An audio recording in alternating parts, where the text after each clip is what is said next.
बिस्मिल्लाहिर्रहमानिर्रहीम। मेरे शौहर का कारोबार तबाह हो गया तो कर्ज में डूब गया। उसने 5 माह से घर का किराया तक न दिया। रोजाना घर का दरवाजा बजता और किराया मांगने आते। एक दिन शौहर ने तंग आकर मकान मालकिन को किराया देने के बहाने से घर के अंदर बुला लिया और उसे मारकर सूटकेस में बंद कर दिया। मैं बहुत घबरा गई, मगर शौहर बोला, अगर तूने मुंह खोला तो तुझे भी ऐसे ही मारकर फेंक दूंगा। एक रात में चुपके से घर से भाग गई और पुलिस को सब सच बता दिया। फौरन पुलिस ने घर पर छापा मारा और शौहर को गिरफ्तार कर लिया। जब गिरफ्त केस खोला तो अल्लाह अकबर के नारे गूंज उठे और शौहर को 50 लाख का इनाम। इंस्पेक्टर साहब, मेरे शौहर ने मकान मालिक को मारकर संदूक में बंद कर दिया है। वो गुस्से में अपना आपा खो बैठे। खुदा के लिए जल्दी चले, वरना वो सेठ को खत्म कर देंगे। सबा की आवाज थाने के सन्नाटे को चीर रही थी और उसकी आंखों से बहने वाले आंसू उसकी बेबसी की गवाही दे रहे थे।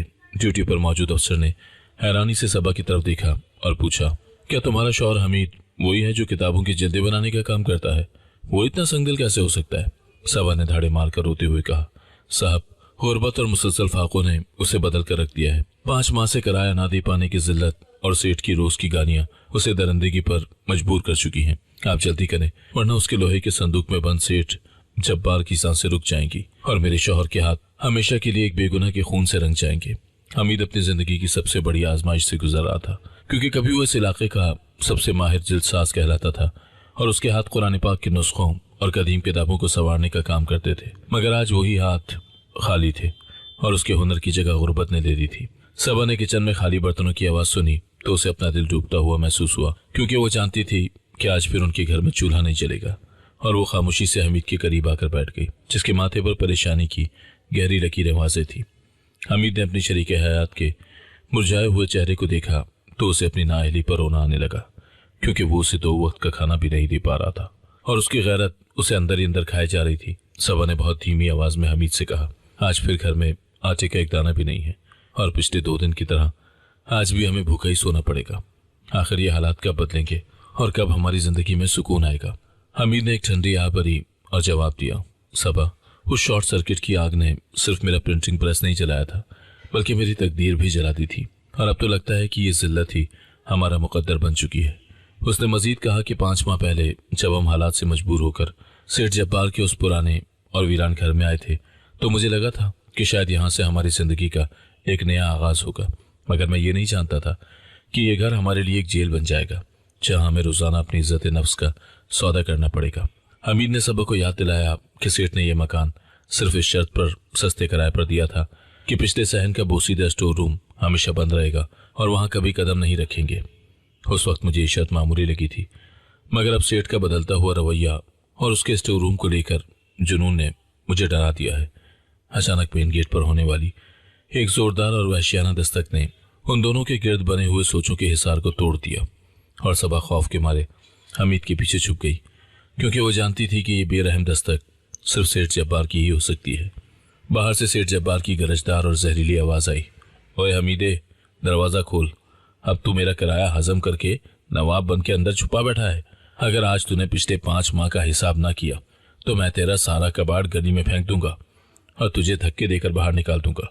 हमीद के अंदर की औरत ने एक झुर्री ली और उसने अपने लरसते हुए कदमों को मजबूत किया ताकि वो जिल्लत का सामना कर सके जो अब उसके रोज का मामूल बन चुकी थी। सबा ने रोते हुए हमीद का बाजू पकड़ लिया और मिन्नत की कि बाहर मत जाए। वो आदमी आज बहुत गुस्से में लग रहा है और वो आपको नुकसान पहुंचाएगा। मगर हमीद ने खामोशी से सबा का हाथ छुड़ाया और गेट की तरफ बढ़ गया।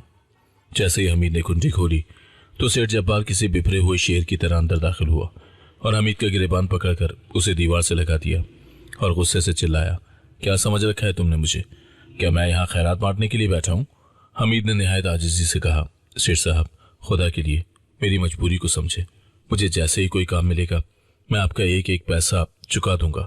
मगर सेठ जब्बार ने इखारत से उसके चेहरे पर थूका और कहा, मुझे तुम्हारी कहानियों में कोई दिलचस्पी नहीं है। मुझे अभी और इसी वक्त अपने पैसे चाहिए, वरना मैं तुम्हारे घर का वो सामान जब्त कर लूंगा जो मुझे पसंद आएगा। बात करते करते सेठ की नजरें अचानक उसी बंद स्टोर रूम की तरफ गई और उसके चेहरे पर एक मशकूक सी चमक आ गई, जिसे देखकर हमीद को पहली बार एहसास हुआ कि सेठ की बेचैनी का असल मरकज किराया नहीं, बल्कि इस बंद कमरे में छुपा कोई ऐसा राज है जिसकी कीमत किराए से कहीं ज्यादा है। सेठ जब्बार का गुस्सा हद से ज्यादा तजावुज कर रहा था और उसकी गरजदार आवाज पूरे मोहल्ले में गूंज रही थी।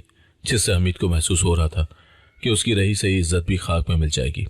उसने हमीद को एक बार फिर पूरी कुव्वत से पीछे धकेला और किसी पागलपन की कैफियत में सीधा सहन के आखिरी कोने की तरफ बढ़ने लगा, जहां वो पुलिस स्टोर रूम मौजूद था। उसकी तेज रफ्तारी और चेहरे पर फैला हुआ इस्तराब देखकर ऐसा साफ लग रहा था जैसे उसे किराए की रकम से ज्यादा उस कमरे की फिक्र खाई जा रही थी।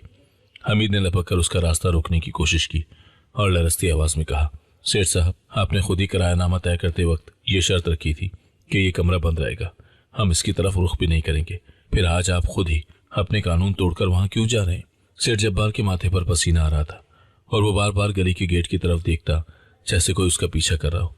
उसने हमीद को गुस्से से झिड़कते हुए कहा, यह मेरा घर है और इसकी एक एक इंच पर मेरी मर्जी चलेगी।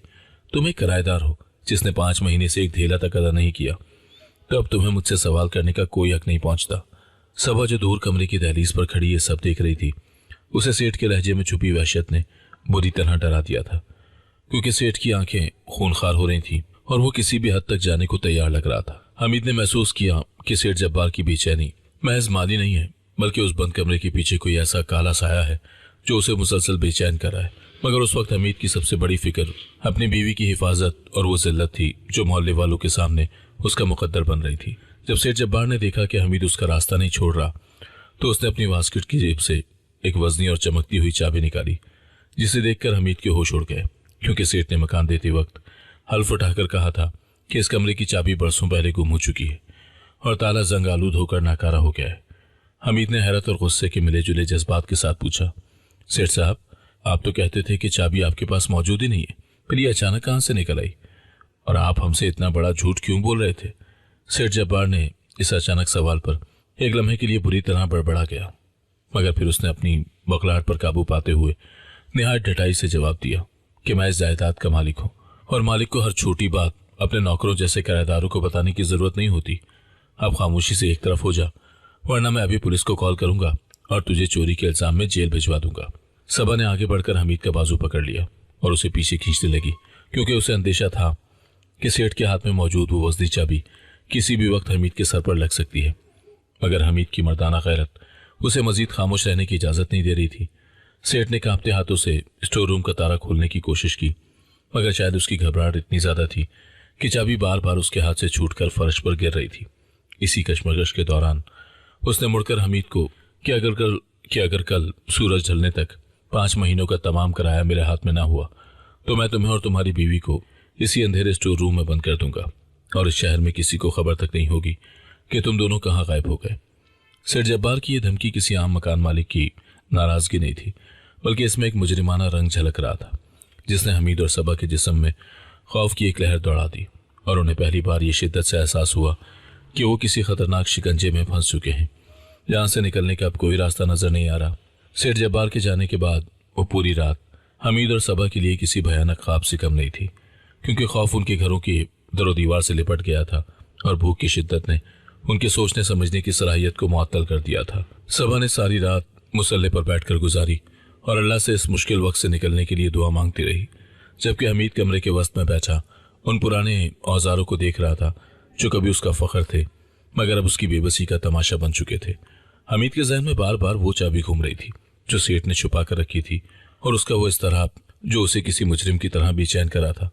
उसे साफ महसूस हो रहा था कि इस स्टोर रूम में कोई ऐसी चीज है जो उन दोनों की जिंदगियों के लिए खतरा बन सकती है। सुबह का सूरज तुलू हुआ तो अपने साथ उम्मीद के बजाय मजीद अंदेशे लेकर आया, क्योंकि सेठ जब्बार की दी हुई डेडलाइन खत्म होने में चंद ही घंटे बाकी थे और हमीद के पास किराए की रकम का 1 रुपया भी मौजूद नहीं था। सबा ने थकी हुई आवाज में हमीद से कहा, हमें एक घर छोड़ देना चाहिए, हमें सड़क पर ही क्यों ना सोना पड़े, क्योंकि सेठ जब्बार की नीयत मुझे ठीक नहीं लग रही, वो कोई भी बुरा कदम उठा सकता है। हमीद ने दुख से जवाब दिया कि सबा, इस वक्त हम कहाँ जाएंगे और कौन हमें बिना पैसों के सर छुपाने की जगह देगा? हमें एक कड़वा घूंट पीना ही पड़ेगा, चाहे इसके बदले में हमें कितनी ही जिल्लत क्यों ना उठानी पड़े। अभी उनकी ये गुफ्तगू जारी ही थी कि बाहर गली में किसी गाड़ी के रुकने की आवाज आई और फिर वही दस्तक दोबारा शुरू हो गई, जिसने उनके दिलों की धड़कनों को एक बार फिर से बेतरतीब कर दिया। मगर इस बार दस्तक में गुस्से से ज्यादा एक अजीब सी जल्दी और बेसब्री महसूस हो रही थी, जैसे सेठ जब्बार के पास अब इंतजार करने का वक्त बिल्कुल खत्म हो चुका हो। हमीद ने जैसे ही दरवाजा खोला तो सेठ जब्बार किसी तूफान की तरह उसे पीछे हटाता हुआ सीधा सहन में दाखिल हो गया और उसके पीछे उसके वही दो कारिंदे भी मौजूद थे जिनके चेहरों पर वहशत रक्स कर रही थी। सेठ ने हमीद को मुखातिब करते हुए कहा, मेरा वक्त बहुत कीमती है और मैं यहाँ तुम्हारी मिन्नतें करने नहीं आया। अगर पैसे नहीं है तो हट जाओ मेरे रास्ते से, क्योंकि मुझे अब इस स्टोर रूम की जरूरत है और मैं आज ही इसे खाली करूंगा। हमीद ने हिम्मत दिखाई और सेठ का रास्ता रोकते हुए कहा, सेठ साहब, ये सरासर ज्यादती है। आप हमारे घर में इस तरह बगैर इजाजत दाखिल नहीं हो सकते और जब तक मैं यहाँ किराएदार हूँ आपको मेरी निजी जिंदगी में मुदाखलत का कोई हक नहीं है। सेठ जब्बार ने एक जोरदार कहका लगाया और अपनी वास्केट के अंदर से एक चमकता हुआ खंजर निकाल लिया, जिसे देखकर सबा के हलक से एक चीख निकल गई और वो दीवार के साथ लगकर खड़ी हो गई। सेठ ने खुर्राते हुए कहा, बहुत जबान चलाने लगे हो तुम। शायद तुम भूल गए हो कि तुम एक फकीर हो जिसके पास सर छुपाने की जगह भी मेरी दी हुई है। अब अगर एक लफ्ज भी बोला तो ये खंजर तुम्हारे सीने के पार होगा और किसी को पता भी नहीं चलेगा कि तुम्हारी लाश कहाँ गई। सेठ जब्बार पागलों की तरह स्टोर रूम की तरफ बढ़ा और ताला खोलने के लिए चाबी लगाने लगा, मगर उसके हाथ कप आ रहे थे जैसे वो किसी बहुत बड़े खौफ या लालच के जेर असर हो। हमीद ने जब देखा कि उसकी इज्जत और जान दोनों खतरे में है तो उसने पास पड़ा हुआ लकड़ी का वो भारी शिकंजा उठा लिया जो वो किताबों की जिल्दें दबाने के लिए इस्तेमाल करता था और पूरी कुव्वत से सेठ जब्बार की तरफ बढ़ा। जैसे ही सेठ ने मुड़कर हमीद पर खंजर से वार करना चाहा, हमीद ने अपनी जान बचाने के लिए वो भारी लकड़ी का शिकंजा सेठ के सर पर दे मारा। एक जोरदार आवाज आई और सेठ जब्बार लड़खड़ा कर फर्श पर गिर पड़ा, जबकि उसके हाथ से खंजर दूर जा गिरा। सहन में एक हौलनाक खामोशी छा गई। सेठ जब्बार के फर्श पर गिरते ही जैसे पूरे घर की सांसें रुक गईं और सबा की चीखें फिजा में थम कर रह गईं। हमीद के हाथ बुरी तरह कांप रहे थे और वो बेयकीनी से उस लकड़ी के भारी शिकंजे को देख रहा था जिससे उसने अभी अभी एक इंसान पर हमला किया था। सबा दीवानावार दौड़ती हुई आई और सेठ के साका जिस्म के पास बैठकर रोने लगी कि हमीद, ये आपने क्या कर दिया? क्या ये मर गया? हम बर्बाद हो गए हमीद। हमीद ने लरसती आवाज में कहा, मैंने जानबूझकर नहीं किया सबा, इसने मुझ पर खंजर ताना था और वो तुम्हें भी नुकसान पहुंचा सकता था। मैं बस अपनी जान बचा रहा था और मैंने सिर्फ अपना दिफा किया है। हमीद ने झुककर सेठ की नब्ज टटोली और एक लंबा सांस दिया, क्योंकि सेठ की नब्ज अभी चल रही थी मगर वो गहरी बेहोशी में जा चुका था। उसके सर से निकलने वाला खून फर्श पर फैल रहा था। सबा ने घबराते हुए कहा कि हमें फौरन पुलिस को फोन करना चाहिए और उन्हें सब सच बता देना चाहिए कि सेठ ने हम पर हमला किया था, वरना अगर इससे कुछ हो गया तो हम बहुत बुरी तरह फंस जाएंगे। हमीद ने गुस्से और खौफ के मिले जुले लहजे में सबा का बाजू पकड़कर उसे झिझोड़ा और कहा, क्या तुम्हें लगता है कि पुलिस हम जैसे गरीबों की बात मानेगी जिनके पास पिछले 5 महीनों का किराया देने के पैसे नहीं है? वो सेठ के असर रसूख और दौलत को देखेंगे और उल्टा मुझ पर कातिलाना हमले का पर्चा काटकर मुझे उम्र भर के लिए जेल भेज देंगे। हमें इसे कहीं छुपाना होगा जब तक कि हमें समझना है कि इस मुसीबत से कैसे निकलना है। सबा ने रोते हुए कहा कि एक इंसान को इस तरह कैद करना गुनाह है और हम ये बोझ उम्र भर नहीं उठा पाएंगे। मगर हमीद उस वक्त किसी इखलाकी सबक या गुनाह सवाब के बारे में सोचने की पोजीशन में नहीं था, बल्कि उसे सिर्फ अपनी और सबा की बर्बाद होती हुई जिंदगी नजर आ रही थी। उसने सबा को सख्ती से खामोश रहने का इशारा किया और सेठ के हाथ से चाबी छीन ली जो इस सारे फसाद की जड़ थी। हमीद ने सेठ जब्बार के हाथ से वो वजनी चाबी उठाई और सबा को इशारा किया कि वो सेठ के बाजू पकड़ने में उसकी मदद करे, क्योंकि उसका जिस्म बहुत भारी था और हमीद अकेला उसे उठा नहीं सकता था। दोनों ने मिलकर सेठ के साका जिस्म को सहन में घसीटना शुरू किया और उसे उस पुरस्कार स्टोर रूम के दरवाजे तक ले गए, जिसका ताला हमीद ने उसी चाबी से खोला जो सेठ अब तक सबसे छुपाए फिर रहा था। जैसे ही दरवाजा खुला, कमरे के अंदर से एक अजीब सी पुरानी और बोसीदा बू आ रही थी, मगर वहां की हालत देखने का वक्त नहीं था। हमीद की नजर कोने में पड़े एक बहुत बड़े लोहे के पुराने संदूक पर पड़ी जो बज़ाहिर खाली नजर आ रहा था। हमीद ने अपनी जल्दसाजी की दुकान से बची हुई कुछ मजबूत रेशमी रस्सियां निकाली और निहायत महारत से सेठ के हाथ पांव इस तरह बांध दिए कि वो होश में आने के बाद भी जरा बराबर हरकत न कर सके। फिर उसने एक मोटा कपड़ा सेठ के मुंह में ठूंस दिया ताकि वो होश में आने पर शोर न मचा सके और मोहल्ले वालों को खबर ना हो। सबा ये सब देखकर थर थर कांप रही थी और उसे हमीद की आंखों में वहशत और सख्ती नजर आ रही थी जो उसने पिछले 2 सालों में कभी नहीं देखी थी।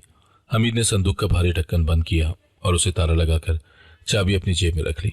उसने मुड़कर सबा की तरफ देखा और निहायत सर्द और डरावने लहजे में तंबीह की कि देखो सबा, ये बात इस घर की दीवारों से बाहर नहीं जानी चाहिए और अगर तुमने किसी को भी इस बारे में कुछ बताया या पुलिस को खबर करने की कोशिश की तो याद रखना, मैं सब कुछ खत्म कर दूंगा और तुम्हें भी नहीं छोड़ूंगा। हमीद की इस धमकी ने सबा को जीते जी मार दिया था, क्योंकि वो जिस नर्म मिजाज हमीद को जानती थी वो अल्लाह से डरने वाला और हलाल कमाने वाला इंसान था। मगर आज खौफ, गुर्बत और हालात की सितम ज़रीफी ने उसे एक ऐसे अजनबी में बदल दिया था जिससे खुद सबा को भी अब अपनी जान का डर लगने लगा था। सेठ जब्बार को उस तारीख हफ्ज़दा गर्दालूद स्टोर रूम के लोहे के वजनी संदूक में कैद किए 24 घंटे से ज्यादा का तवील वक्त गुजर चुका था और पूरे घर पर एक ऐसी मुहिब और बोझल खामोशी तारी थी जो किसी आने वाले बड़े तूफान का पता दे रही थी। घर के वसी मगर शिकस्ता सहन में जा बजा बिखरे हुए जल्दसाजी के पुराने औजार, लकड़ी के भारी तख्ते, लोहे के कटर और कागज के पीले चित्रे अब किसी पुराने कब्रिस्तान के कुतुबों की तरह खामोश और डरावने लग रहे थे, जिन पर खौफ की तहें जम गई थी। कमरे के वस्त में छत से लटकते हुए एक मैले और पीले बल्ब की मध्यम रोशनी दीवारों पर हमीद के साय को एक देवमालाई उफरियत की तरह फैला रही थी, जो हर लम्हा साकत बैठा उस बंद दरवाजे को घूर रहा था जिसके पीछे उसने अपनी बरसों की शराफत, ईमानदारी और ईमान को हमेशा के लिए दफन कर दिया था। हवा में चमड़े की पुरानी जिल्दों, गोंद की मखसूस चुपती हुई बू, बारिश की नमी और खून की सूखी हुई आहनी महक का एक ऐसा अजीब और कराहियत अंगेज इम्तिजाज बन चुका था जिसने फिजा को इस कदर बोझल कर दिया था कि सांस लेना भी दोपहर महसूस हो रहा था। हमीद पिछले कई घंटों से अपनी पुरानी लकड़ी की कुर्सी पर साकत बैठा था।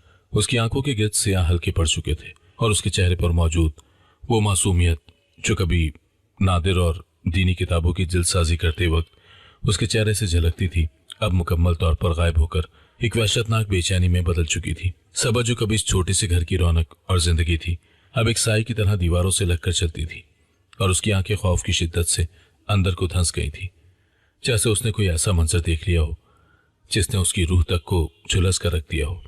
जब कभी रात के पिछले पहर की खामोशी में स्टोर रूम की तरफ से किसी चीज के गिरने की हल्की सी आवाज या किसी इंसान के कराहने की निहायत नफीस सी सदा उभरती तो सबा के पूरे जिस्म में एक झुरझुरी सी दौड़ जाती और उसे लगता जैसे उसके दिल की धड़कन थम गई हो। हमीद अब उस हमीद से बिल्कुल मुख्तलिफ हो चुका था जिससे सबा ने मोहब्बत की थी।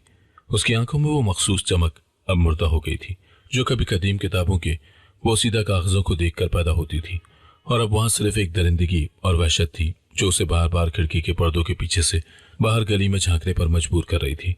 उसने जब सबा को बावर्ची खाने में कांपते हाथों से काम करते हुए देखा तो उसके करीब जाकर निहायत धीमी, सर्द और सपाट आवाज में कहा, सबा, अगर कोई भी बाहर से आकर पूछे कि सेठ जब्बार कहाँ है तो तुम्हारी जबान से सिर्फ यही निकलना चाहिए कि वो यहाँ आया ही नहीं और तुमने उसे कई दिनों से नहीं देखा। सबा के हाथ से पानी का गिलास छूटकर पक्के फर्श पर गिरा और हजारों किर्चियों में तब्दील हो गया। उसने लरसते हुए लबों और भर्राए हुए लहजे में पूछा कि हमीद, हम कब तक इस झूठ की कच्ची दीवार के सहारे जी पाएंगे? वो एक जिंदा जावेद इंसान है, कोई लकड़ी या कबाड़ या पुरानी किताबें नहीं है जिन्हें तुमने एक लोहे के संदूक में बंद करके ताला लगा दिया है। अगर उस इंसान की सांसें अंदर ही रुक गई तो हम अल्लाह को क्या मुंह दिखाएंगे और अपनी इस जिंदगी का बोझ कैसे उठाएंगे? हमीद ने गुस्से से एक झटके के साथ सबा का जबड़ा अपनी मजबूत और खुरदरे हाथों में जकड़ लिया और उसकी खौफजदा आंखों में अपनी वहशतनाक आंखें डालकर गुर्राते हुए कहा, अब ये बातें मत करो सबा, क्योंकि जब हम महीनों से फाके कर रहे थे और वो दरिंदा सिफ्त सेठ हमें रोज जलील करता था तब तुम्हें ये गुनाह सवाब याद नहीं आया? अब अगर हमें इस दुनिया में जिंदा रहना है तो हमें वही करना होगा जो मैं कह रहा हूँ, वरना अंजाम इतना बुरा होगा कि तुम सोच भी नहीं सकती हो। अगले 2 दिन हमीद और सबा के लिए किसी बरज़ख की तकलीफ से कम नहीं थे, क्योंकि अब मोहल्ले में आहिस्ता आहिस्ता ये चैमागोइयां और अफवाहें शुरू हो चुकी थी कि सेठ जब्बार की काली गाड़ी पिछले 2 दिन से गली के मोड़ पर लावारिस हालत में खड़ी है, मगर खुद सेठ का कहीं नामो निशान तक नहीं मिल रहा। गली के नुक्कड़ पर मौजूद परचून की दुकान वाले और कुछ पड़ोसियों ने शक की बिना पर हमीद के घर के चक्कर भी लगाए और दरवाजे पर दस्तक देकर पूछा, क्योंकि सब जानते थे कि सेठ जब्बार आखिरी बार किराया वसूल करने के लिए इसी घर की तरफ गया था। हमीद ने निहायत होशियारी, जब्त और अपने आसाब पर काबू पाते हुए हर आने वाले को एक ही जवाब दिया कि सेठ साहब आए तो जरूर थे, मगर किराया ना होने पर हमेशा की तरह गालियां और धमकियां देकर चले गए थे। और तब से वो दोनों भी उसके दोबारा आने के खौफ में मुब्तला होकर घर में मुकीद है। सबा ये तमाम गुफ्तगू अंदर वाले कमरे के मैले और पुराने पर्दे के पीछे छुप कर सुनती और उसका जी चाहता कि वो दीवानी होकर गली में निकल जाए और चीख चीख कर पूरे मोहल्ले को सच बता दे कि तुम्हारा वो अमीर और मुअज़्ज़िज़ सेठ जब्बार इस वक्त मौत और जिंदगी की आखिरी जंग एक लोहे की काले संदूक में लड़ रहा है और उसकी सांसें आहिस्ता आहिस्ता खत्म हो रही हैं। बाहर आसमान पर स्याह बादल छा चुके थे और मूसलाधार बारिश शुरू हो गई थी, जिसने पुराने घर की कच्ची छतों से टपकते हुए पानी की सूरत में सहन में जगह जगह कतले पानी के छोटे छोटे तालाब बना दिए थे। पानी की मुसलसल टिप टिप की आवाज सबा के धके हुए आसाब पर किसी भारी हथौड़े की तरह लग रही थी और उसे हर कतरे में एक नई धमक सुनाई दे रही थी। शाम के गहरे होते हुए धुंधलके में जब हमीद थोड़ी देर के लिए बाहर से कुछ खाने का सामान लेने गया तो सबा ने बड़ी मुश्किल से अपनी हिम्मत जमा की और दबे पांव उस मनहूस स्टोर रूम के करीब पहुंची, जहां से अब एक अजीब सी नागवार सड़ांत और ताफुन उठने लगा था।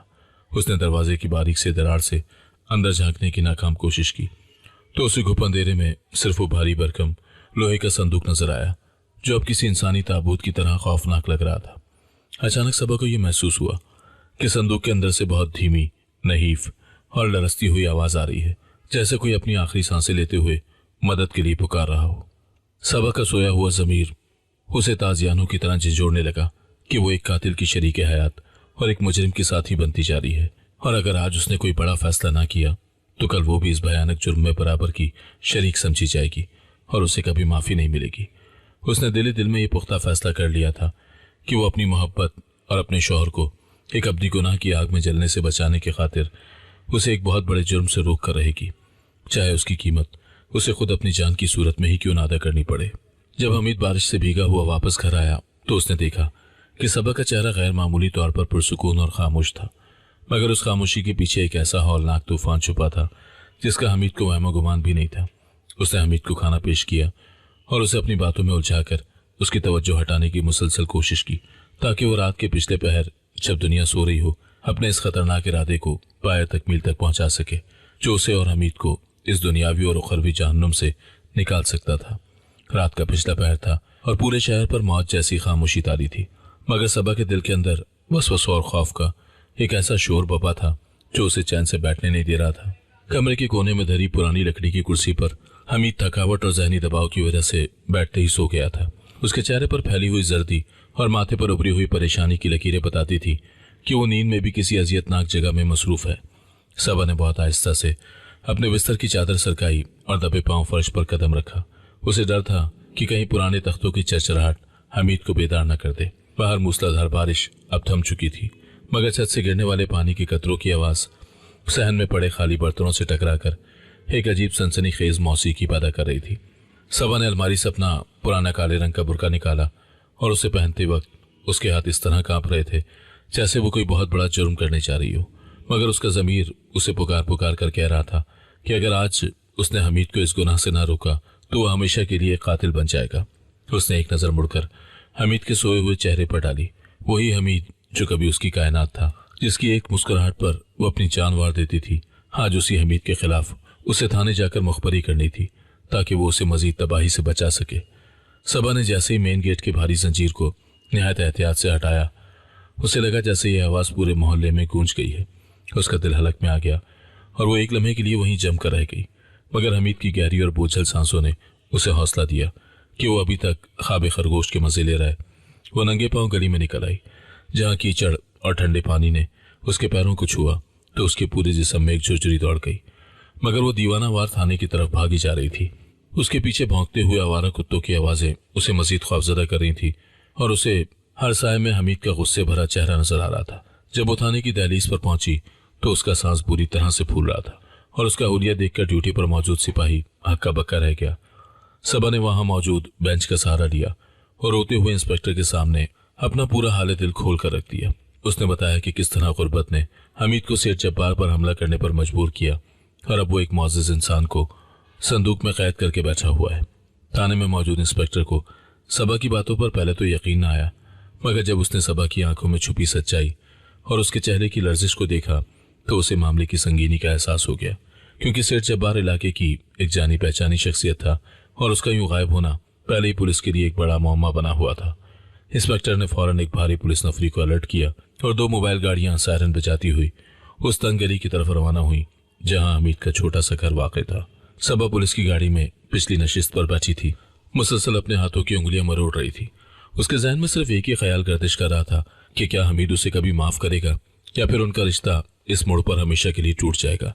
जैसे ही पुलिस की गाड़ियां हमीद के घर के सामने रुकी, नीली और सुर्ख रोशनियों ने पूरे मोहल्ले के दरो दीवार को रोशन कर दिया और नींद में डूबे हुए लोग हड़बड़ाकर अपने घरों की खिड़कियों से बाहर झांकने लगे।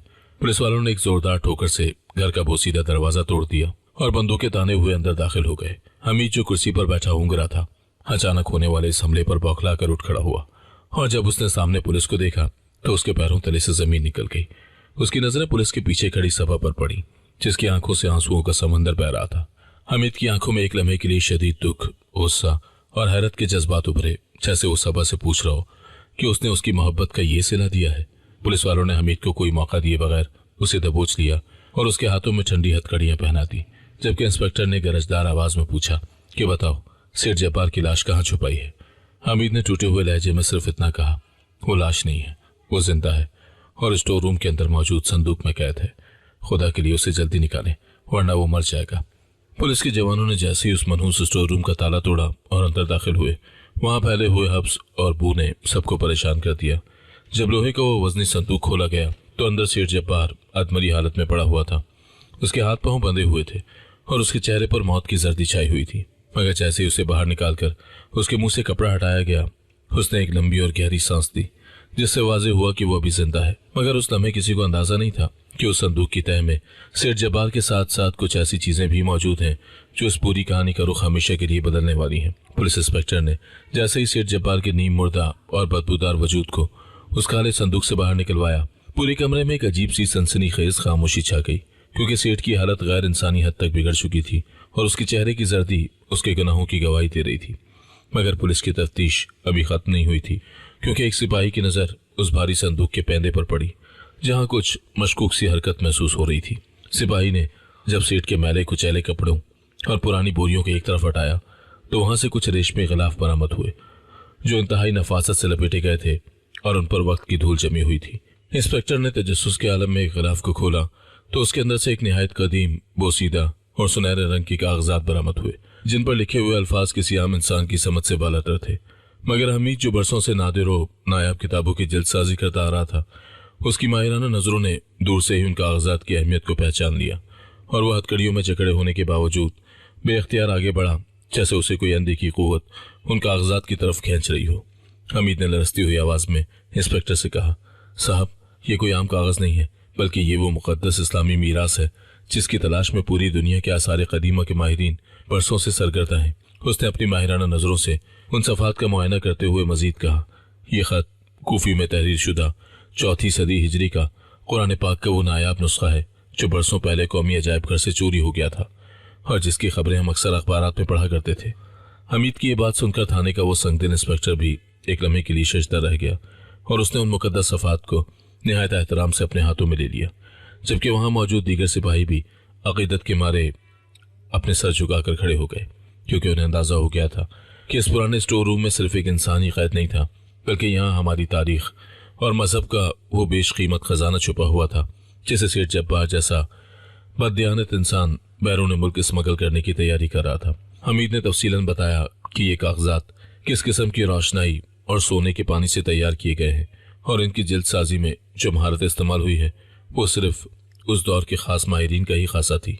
उसने जब उन मुकद्दस नुस्खों की खुशबू को अपने पोरवों में महसूस किया तो उसकी आंखें ज़ारो कतार आंसू बहाने लगीं, क्योंकि उसे अब समझ आ रहा था कि अल्लाह ने उसे इतनी बड़ी आजमाइश में क्यों डाला था और क्यों उसे एक मुजरिम के तौर पर पुलिस के सामने पेश किया गया, ताकि वो इस अजीम नेमत की हिफाजत कर सके जो सेठ जब्बार के नापाक हाथों में ज़ाया हो रही थी।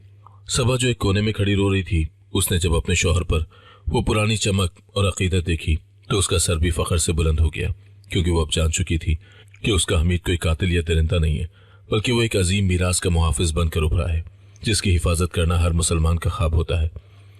और यूं उस तारीक कमरे की फिजा अचानक नूर और खुशबू से मुअत्तर हो गई, जिसने वहां मौजूद हर इंसान के दिल को बदल कर रख दिया। जैसे ही पुलिस वालों और वहां जमा होने वाले पड़ोसियों को ये मालूम हुआ कि उन बोसीदा गलाफों के अंदर अल्लाह का कलाम और 4वीं सदी हिजरी के नायाब नुस्खे मौजूद हैं, तो पूरे घर की तरो दीवार एकदम नारे तकबीर, अल्लाह अकबर की सदाओं से गूंज उठे और हर तरफ एक अजीब सा वजदानी समा पैदा हो गया, जिसने खौफ और दहशत के तमाम बादलों को झटपट दूर कर दिया। इंस्पेक्टर, जो थोड़ी देर पहले हमीद को एक कातिल और मुजरिम समझकर उस पर सख्ती कर रहा था, उसने फौरन आगे बढ़कर अपनी जेब से चाबी निकाली और हमीद की हथकड़ियां खोल दी और उसके कंधे पर हाथ रखकर निहायत नदामत से कहा, हमीद भाई, मुझे माफ कर देना।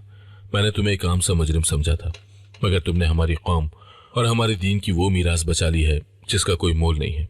और अगर आज तुम्हारी सबा पुलिस को ना बुलाती तो शायद ये खजाना हमेशा के लिए मुल्क से बाहर स्मगल हो जाता और हम कभी सेठ जब्बार के इस भयानक कारोबार को बेनकाब न कर पाते।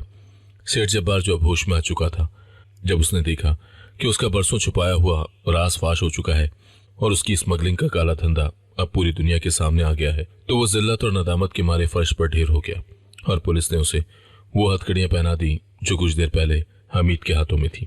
उसने एतराफ किया कि उसने ये घर सिर्फ इसीलिए हमीद जैसे गरीब इंसान को किराए पर दिया था ताकि वो इस स्टोर रूम को अपने गैर कानूनी माल के लिए बतौर गोदाम इस्तेमाल कर सके और किसी को शक भी ना हो। मगर वो ये भूल गया था कि अल्लाह की लाठी बेआवाज होती है और वो अपने कलाम पाक की हिफाजत के लिए एक मुफलिस जल्दसाज को भी जरिया बना सकता है। इंस्पेक्टर ने वहीं खड़े खड़े अपने आला अफसरान को इस अजीम कामयाबी की इत्तला दी और बताया कि हुकूमत ने नायाब नुस्खों की बरामदगी पर 50 लाख रुपए के इनाम का ऐलान कर रखा था और उसका असल हकदार अब हमीद है, जिसने अपनी जान खतरे में डालकर और फाके काट कर भी इस नायाब विरसे की पहचान की और उसे जाया होने से बचा लिया। सबा ये सब सुनकर सजदा शुक्र में गिर गई और उसकी हिचकियां बन गई, क्योंकि वो जानती थी कि उसकी एक सच्चाई ने न सिर्फ उसके शौहर को एक बड़े गुनाह और कैद से बचा लिया है, बल्कि कुदरत ने उनकी तही दामनी को ऐसे सिले से नवाजा है जिसका उन्होंने कभी ख्वाब में भी नहीं सोचा था। हमीद ने सबा की तरफ एक मशकूर नजर डाली और उसे एहसास हुआ कि वाकई औरत की सच्चाई और दुआ घर को जहन्नुम बनने से बचा सकती है। अब सहन में पुलिस की गाड़ियों और लोगों का हुजूम तो मौजूद था, मगर वो वहशत और खौफ गायब हो चुका था जो पिछले कई दिनों से इस घर का मुकद्दर बना हुआ था। और फिजा में सिर्फ अल्लाह की बड़ाई और सच्चाई के चर्चे थे, क्योंकि एक गरीब जल्दसाज के हुनर की लाज खुद खालिक के कायनात ने रख ली थी और उसे दुनिया की नजरों में मुअज़्ज़ज़ बना दिया था, जिसने साबित कर दिया कि हक हमेशा गालिब रहता है, चाहे बातिल कितना ही ताकतवर और मक्कार क्यों ना हो। और ये रात हमीद और सबा की जिंदगी की वो आखिरी काली रात साबित हुई, जिसके बाद खुशियों का एक नया और सुनहरा सूरज उनका मुंतजिर था। सूरज की पहली किरणें जब उस पुराने घर के सहन में उतरी तो वो हमेशा जैसी नहीं थी, बल्कि आज उनमें एक अजीब सी चमक और तकद्दुस महसूस हो रहा था, जैसे कुदरत खुद उस घर की सफाई कर रही हो जिसका दरो दीवार पिछले कई दिनों से खौफ और घुटन की चादर ओढ़े हुए थे।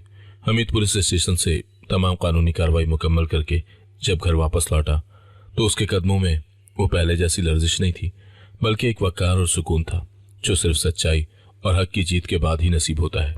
सबा जो सारी रात जाए नमाज पर बैठी अपने शौहर की सलामती और उसके गुनाहों की माफी की दुआएं मांगती रही थी, हमीद को देखते ही उसके कदमों में गिर गई और उसकी हिचकियां बन गई, क्योंकि वह अब भी इस डर में मुब्तला थी कि शायद हमीद उसकी मुखबरी पर उसे कभी माफ नहीं करेगा। हमीद ने निहायत शफकत से सबा के सर पर हाथ रखा और उसे उठाकर अपने बराबर बिठाया। उसकी आंखों में अब वो वहशत नहीं थी, बल्कि ममनूनियत के आंसू थे जो सबा के सब्र और हिम्मत की गवाही दे रहे थे। हमीद ने भर्राई हुई आवाज में कहा, सबा, अगर उस रात तुम पुलिस को बुलाकर मुझे गिरफ्तार न करवाती तो मैं आज एक मुजरिम होता और शायद मेरी पूरी जिंदगी जेल की सलासल में ही कट जाती। तुम्हारी इस सच्चाई ने न सिर्फ मुझे एक बड़े गुनाह से बचा दिया, बल्कि अल्लाह ने मेरे इस हुनर को वो मकाम अता कर दिया जिसका मैंने कभी ख्वाब में भी नहीं सोचा था। उसने बताया कि किस तरह महकमा आसार कदीमा के बड़े बड़े अफसरान और माहिरीन ने इन नायाब नुस्खों की तस्दीक कर दी है और हुकूमत ने हमीद के इस कारनामे पर उसे 50 लाख रुपए के नाम का बाकायदा चेक जारी करने का फैसला किया है। हमीद को महसूस हो रहा था कि जैसे उसके अंदर वो फनकार जो गुर्बत की धूल में दब गया था आज दोबारा जिंदा हो गया है, क्योंकि उसे अब सिर्फ इनाम की रकम ही नहीं मिल रही थी, बल्कि उसे कौमी सतह पर एक माहिर जल्दसाज के तौर पर तस्लीम कर लिया गया था जो नायाब कुतुब को नई जिंदगी बख्शने की सलाहियत रखता था। सबा ने अपने शौहर के चेहरे पर आने वाली इस तब्दीली को देखा तो उसे एहसास हुआ कि वाकई रिज़्क़ हलाल की बरकत और सच का रास्ता कितना ही कठिन क्यों ना हो, उसका अंजाम हमेशा खूबसूरत होता है। और वो दोनों कुछ देर पहले फाकों से मर रहे थे, आज अपनी इज्जत नफ्स के साथ माशरे के मुअज़्ज़ज़ शहरी बनकर उभरे थे। उनके दरमियान मौजूद वो खामोशी जो कभी खौफ की अलामत थी, अब एक ऐसी अनकही दास्तान में बदल गई थी जिसमें सिर्फ शुक्रगुजारी और मोहब्बत के रंग भरे हुए थे। और वो पुराना घर जो कभी उनके लिए कैद खाना था, अब एक ऐसी दरसगाह की शक्ल इख्तियार कर चुका था जहां से उन्होंने जिंदगी का सबसे बड़ा सबक सीखा था कि खुदा की लाठी बेआवाज है और वो अपने बंदों को आजमाइश में डालकर उनके दराजात बुलंद करता है। 3 माह गुजर चुके थे और वक्त की गर्दिश ने हमीद और सबा की जिंदगी का नक्शा ही बदल कर रख दिया था। अब वो उस पुराने और बोसीदा घर से निकलकर एक रोशन और कुशादा मकान में मुंतकिल हो चुके थे, जहां की फिजाओं में सिसकियां नहीं बल्कि सुकून की महक रची हुई थी। हमीद को हुकूमत की जानिब से न सिर्फ 50 लाख रुपए का इनाम मिला, बल्कि उसे शहर की सबसे बड़ी यूनिवर्सिटी की सेंट्रल लाइब्रेरी में चीफ रजिस्ट्रार के तौर पर तैनात कर दिया गया था, जहां वो अब सरकारी सतह पर नायाब कलमी नुस्खों की हिफाजत और उनकी मरम्मत का काम कर रहा था। आज हमीद अपने नए और जदीद आलात से लेस स्टूडियो में बैठा उसी कुरान पाक के नुस्खे की आखिरी जिल्द मुकम्मल कर रहा था जो सेठ जब्बार के उस मनहूस संदूक से बरामद हुआ था। उसके पौधों में वो कदम, उसके पूर्वों में वो कदीम कागजात आज भी वही खुशबू महका रहे थे जो उसे उसकी असल पहचान दिलाने का बाइस बने थे। सबा उसके लिए चाय लेकर आई तो उसने देखा कि हमीद की आंखों में एक ऐसी तमानियत है जो दुनिया के तमाम खजानों से बढ़कर थी। सबा ने मुस्कुराते हुए कहा, हमीद, अब तो वो पुराने दिन किसी ख्वाब की तरह लगते हैं जब हम एक लुकमे के लिए तरसते थे और सेठ की गाड़ियां हमारा मुकद्दर थी। हमीद ने कलम एक तरफ रखा और सबा का हाथ थाम कर कहा, सबा, वो दिन दरअसल हमारी तरबियत के दिन थे। अगर वो वक्त ना आता तो शायद मैं कभी जान ना पाता कि मेरा हुनर कितना मुकद्दस है और तुम्हारी सच्चाई कितनी ताकतवर है।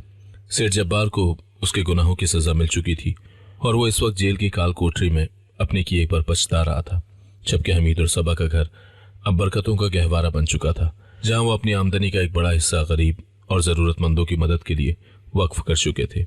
हमीद अक्सर सोचता था कि जिस संदूक को वो सेठ की लाश का ताबूत समझ रहा था, कुदरत ने उसी संदूक को उसके लिए खुशहाली का दरवाजा बना दिया। और ये सब सिर्फ इसलिए मुमकिन हुआ कि उन्होंने मुश्किल तरीन वक्त में भी अपने ज़मीर का सौदा नहीं किया था। शाम के साए गहरे हो रहे थे और हमीद ने जब उस नायाब नुस्खे की जिल्द मुकम्मल करके उसे सुनहरी गिलाफ में लपेटा तो उसे महसूस हुआ जैसे उसकी अपनी जिंदगी की टूटी हुई जिल्द भी मुकम्मल हो गई है और अब उसमें कोई दुख या महरूमी बाकी नहीं रही। सबा ने खिड़की से बाहर चांद को देखा जो अपनी पूरी आबोताब के साथ चमक रहा था और उसने दिल ही दिल में अल्लाह का शुक्र अदा किया कि उसने उन्हें उस कड़ी आजमाइश से सुर्खरू निकालकर पूरी दुनिया के लिए एक मिसाल बना दिया कि जो अल्लाह पर भरोसा करते हैं वो कभी रुस्वा नहीं होते। आज हमीद के हाथों की वो महारत जो कभी गुमनामी की नजर हो रही थी, अब आने वाली नस्लों के लिए तारीख को महफूज कर रही थी और उनकी कहानी इस शहर के हर उस इंसान के लिए एक रोशन मीनार बन गई थी जो हालात की सख्ती से घबराकर हिम्मत हार बैठता है। उनका सफर जो एक सस्ते किराए के घर और एक पुरस्कार संदूक से शुरू हुआ था, अब एक ऐसी मंजिल पर पहुंच चुका था जहां सिर्फ सुकून, वकार और हलाल रिस्क की फरावानी थी और यही उनकी उस कुर्बानी का असल सिला था जो उन्होंने अपनी आना और खौफ को कुर्बान करके हासिल किया था। अगर आपको आज की कहानी पसंद आई है तो वीडियो को जरूर लाइक कीजिएगा और अपने दोस्तों के साथ भी शेयर कीजिएगा। और हां, अगर आपने अभी तक हमारा चैनल सब्सक्राइब नहीं किया तो जरूर सब्सक्राइब करें। मिलते हैं कल एक नई और दिलचस्प कहानी के साथ। अल्लाह हाफिज।